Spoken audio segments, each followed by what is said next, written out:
Cataracts broadcaster here with the first, what we hope to be a series of broadcasts here on YouTube, Cataracts Report, which will bring you up to date on everything happening in and around your Grand Falls-Windsor Cataracts throughout the season.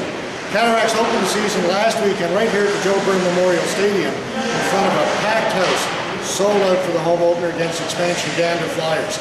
Turned out to be a fairly easy game for the Cataracts. They got off to a good start early in the game. Andre Gill opened the scoring for the Cataracts. A couple of minutes later, Luke Gallant, newcomer to the Cats, new defenseman import, they have high expectations for, scored a beauty on a one-timer on a power play to make it 2-0 for the Cataracts.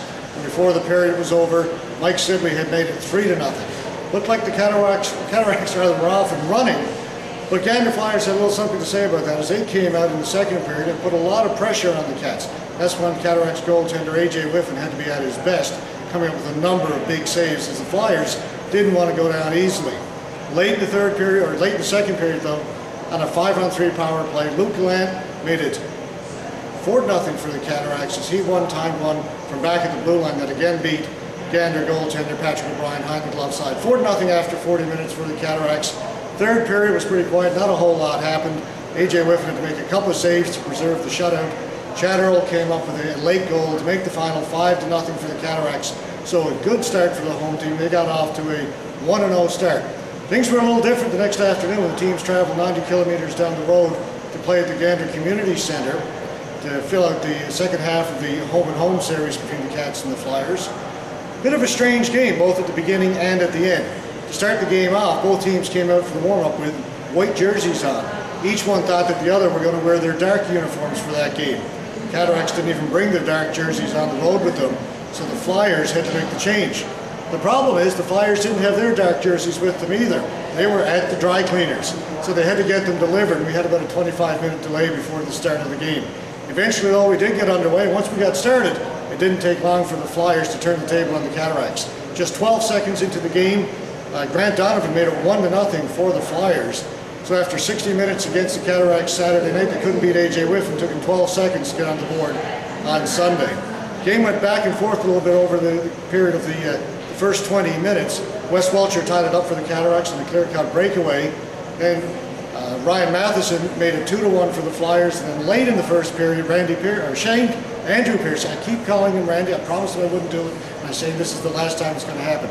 Andrew Pearson got his first goal for the Cataracts as he tied the game up 2-2. The teams headed into the second period, just one goal scored in the second period. That was Shane Boland late for the Flyers. So the Flyers went into the third period with a 3-2 lead, and the fans were hopeful there in the Gander Community Center that this would be the time that the Flyers would pick up their first win of the season. In the third period though, after 40 minutes of a parade to the penalty box, 16 minor penalties called through the first 40 minutes. Referees put away their whistle, no penalties at all in the third period. That allowed the Cataracts to put their line combinations together, and they got things rolling. That and a combination of the Flyers seeming to sit back a little bit, trying to protect the lead, allowed the Cataracts to put a lot of pressure on the Flyers in the third.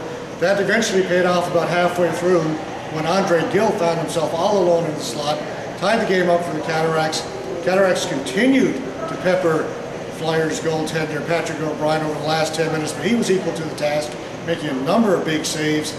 So we headed for a shootout. And this is where things got strange again. Started off simply enough. Sean Wadden up first for the Flyers, beat A.J. Whiffen up 1-0 for the Flyers. Martin LaPointe failed to score. The next Flyers shooter failed to score, and here's what got strange. The next opportunity for the Flyers, for the Cataracts, Andrew Pearson brought the puck down the ice, beat goaltender Patrick O'Brien, had him sprawling on the ice, but hit the goalpost. The referee on the goal line immediately waved the goal off and hit the post. The problem is it hit the post, careened back, hit O'Brien in the back of the helmet, and then went cleanly into the back of the net. The Cataracts thought that should be a good goal. The referee continued to wave it off, saying, no, that goal doesn't count.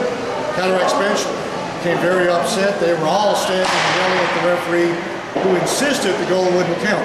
Eventually, Cataracts coach Shane Luckenchuk was able to convince the referee to go check with his partner down at the other end of the ice. After a brief conversation, they overturned the original ruling and said, yes, in fact, that goal does count. That shook up the Flyers, clearly shook up Patrick O'Brien. Next two shooters on O'Brien, Andre Gill and Chatterall, both beat him. Earl's goal turning out to be the winner. O'Brien, to say the least, wasn't too happy about it, but the Cataracts came away with 2 points. The Flyers as a team were probably fairly happy with the outcome. They did pick up the first point of the season. They showed that they can compete as an expansion team with one of the elite teams in the league. So, a 4-3 shootout win for the Cataracts. Both teams, I think, were fairly happy with the outcome. Next up for the Cataracts this weekend here at the Joe Byrne, they'll take on the Conception Bay CB Stars. 2 games here at the Joe, Saturday night at 7:30, Sunday afternoon at 2 o'clock. Make sure you get out to the game if you can. I want to remind you before we go of a couple of fundraising activities that the Cataracts have on the go. They've got some ticket draws happening right now. They've got a $100 ticket that only has 200 tickets printed. They're giving away a $10,000 prize for that one. The ticket draw is happening on November the 30th. Also on the go right now is the Christmas draw for the Cataracts. They've got a 2013 Buick Verano up on tickets. Those are $5 each, 3 for $5. That's going to be drawn on Christmas Eve. And of course we've got the monthly 50-50 draw, which will be drawn again at the end of November. All those tickets are available from any member of your Cataracts organization or the Cataracts ticket table in the Exploits Valley Mall. So with the Exploits Valley High School Eagles practicing in the background, for our cameraman Wayne Lynch, I'm Cataracts broadcaster George Scott. We'll see you at the rink.